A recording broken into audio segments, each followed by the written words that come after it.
اب اس سورہ مبارکہ میں اس رد و قدح کا ذکر ہو رہا ہے کہ جو یہودیوں کے سکھلانے پڑھانے سے مکے کے کچھ لوگ حضور سے کر رہے تھے۔ اب تک جو گفتگو ہوئی ہے وہ خالص ان کی طرف سے تھی اور انہی کے ساتھ سارا مکالمہ تھا اور محاجہ تھا، لیکن جیسا کہ میں عرض کر چکا ہوں یہ صورتیں جو ہیں سورہ انعام اور سورہ اعراف یہ مکی دور کے آخری زمانے کی ہیں، اور ظاہر ہے کہ اس وقت تک چرچا پہنچ چکا تھا مدینہ منورہ میں بھی حضور کی رسالت اور نبوت کے دعوے کا، اور کان کھڑے ہو چکے تھے اہل کتاب کے یہود کے، تو وہیں سے بیٹھے ہوئے انہوں نے ریشہ دوانیاں کرنی شروع کر دی تھی۔ اور جیسے کہ ہم پڑھ چکے ہیں کہ جب زدم زدہ میں کوئی آ جائے تو وہ یہاں تک کہہ بیٹھتے تھے کہ ان مسلمانوں سے تو یہ مشرک بہتر ہیں جو بتوں کو پوجتے ہیں وغیرہ وغیرہ۔ اسی طرح کی ایک بات وہ ہے جو یہاں کہی جا رہی ہے، وما قدر اللہ حق قدری، اور انہوں نے ہرگز قدر نہ کی اللہ کی جیسا کہ قدر کرنی چاہیے تھی،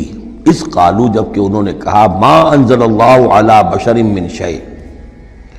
جبکہ انہوں نے کہا کہ نہیں اتاری ہے اللہ نے کسی بھی انسان پر کوئی بھی چیز، کیٹیگوریکل ڈینائل۔ چونکہ یہ لوگ جو تھے مکے والے یہ کتابوں سے واقف نہیں تھے، تو یہود نے سب سے پہلے جو ان سے کہا وہ یہ ہے کہ یہ سب خیال ہے، وہم ہے، اللہ نے کبھی کوئی چیز اتاری ہی نہیں کسی پر۔ اب چونکہ یہ سوال آیا تھا ان کی طرف سے، لہذا جواب میں مشرکین مکہ سے خطاب نہیں کیا ہے بلکہ براہ راست جن کی طرف سے یہ بات آئی تھی ان سے خطاب ہے۔ قل من انزل الکتاب الذی جاء بہ موسیٰ، ان سے پوچھئے کہ پھر کس نے اتاری تھی وہ کتاب جو موسیٰ لے کر آئے تھے؟ کیا وہ من گھڑت تھی موسیٰ کی، اپنے ہاتھ سے لکھی ہوئی تھی؟ اگر اللہ نے کبھی کچھ نہیں اتارا تو من انزل الکتاب الذی جاء بہ موسیٰ نورا وہدی للناس، کہ جو نور بھی تھی اس کے اندر نور بھی تھا، وہ خود روشن تھی اور لوگوں کے لیے رہنمائی تھی۔ تجعلونہ قراطیسا، تم نے اسے ورق ورق کر دیا ہے، ٹکڑوں میں بانٹ دیا ہے، حصوں میں تقسیم کر دیا ہے۔ تبدونہا وتخفون کثیرا، کچھ کو ظاہر بھی کرتے ہو لیکن اکثر کو چھپا کر رکھتے ہو۔ یہودیوں نے کتاب کو جس طرح چھپایا ہے اور اپنے من مانی فتویٰ فروشی کے لیے تو انہوں نے یہ شکل اختیار کی تھی کہ عام لوگوں کے ہاتھ میں یہ کتاب نہیں آنی چاہیے، بڑی محفوظ رہنی چاہیے وہ، اور یہ کہ عام لوگوں کی دسترس میں نہ ہو۔ وَعُلِّمْتُمْ مَا لَمْ تَعْلَمُوا أَنْتُمْ وَلَا آبَاؤُكُمْ، اور تمہیں سکھائی گئی تھی وہ سب باتیں